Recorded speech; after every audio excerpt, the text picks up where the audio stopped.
This Alzheimer's disease presentation is being submitted by Pam Fiorino in honor of Mrs. Geraldine Baker. In 1906, Alois Alzheimer, a German-born psychiatrist and neuropathologist, first noticed changes in the brain tissue of a woman who had died of an unusual mental illness. She suffered from memory loss, language problems, and unpredictable behavior.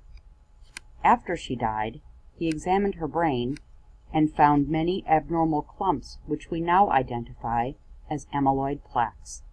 These plaques and tangles in the brain are two of the main identifiers in Alzheimer's disease. Over time, neurons lose their ability to function and communicate with each other. The damage is spread to a portion of the brain which is essential in forming memories, called the hippocampus. During the final stages of Alzheimer's disease, the damage is widespread and the brain tissue has shrunk significantly. Statistics show women are more likely to develop Alzheimer's disease than men. In general, women live longer than men. There is also a genetic correlation related to how cholesterol and fat are processed through the body. Additionally, there is a genetic marker called APOE-E4, which indicates a significant risk for Alzheimer's disease. Unfortunately, this genetic marker is found mostly in women.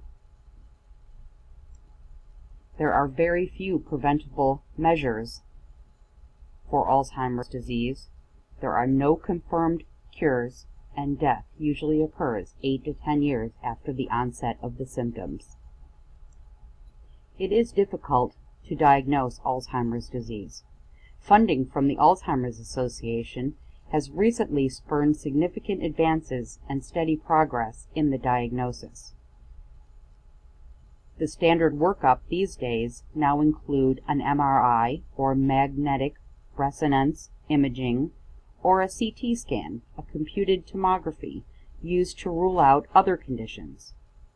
In 2012, the Food and Drug Association approved the first molecular imaging tracer for use in patients being evaluated for possible Alzheimer's disease.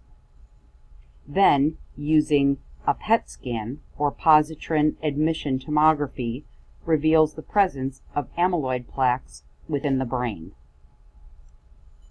The stages of Alzheimer's disease may begin with denial of symptoms by the patient and the family. Slight memory impairment may be evident, with a reduced ability to care for oneself. Often, personality changes such as aggression and wandering accompany this disease. There are some things that put us at risk for Alzheimer's disease: genetics, a diet rich in fat and cholesterol, and becoming mentally and physically sedentary in your lifestyle. Prevention of Alzheimer's disease revolves around maintaining a healthy diet. While there are very few treatments and no cures, there are some medications available that may slow the progress of the disease and help manage the symptoms, including those of aggression and hallucinations. Good nutrition does make a difference. Foods high in omega-3 fatty acids, like salmon, tuna, and eggs, are important, along with antioxidants, which are found in fruits and vegetables. The amino acid tyrosine, which is one of the 22 amino acids that are used by cells to synthesize protein, are found in foods like dairy, eggs, and soy. Remember to drink plenty of water and eat a diet high in fiber. An interview with Michael Baker, a family member and caregiver, revealed some personal insight into Alzheimer's disease. Mike and his family members initially thought Mom was depressed. She had been to the doctor, but the doctor couldn't find anything physically wrong with her.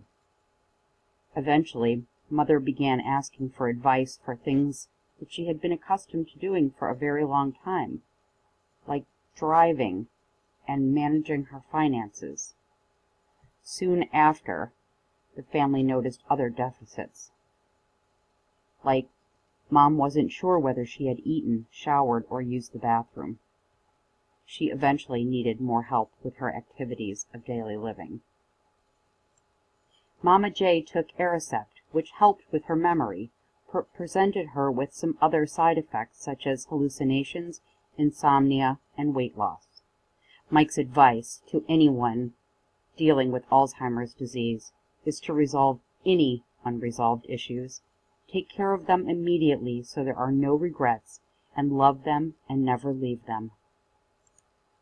What did I learn during my research on Alzheimer's disease?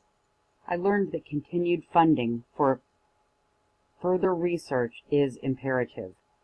Support for family members, loved ones, and caregivers is a must. I learned that nutrition plays a very important role in the prevention of Alzheimer's disease. I learned to stay mentally fit, to play cards, to use my mind to solve puzzles, and most of all, don't wait to say, I love you.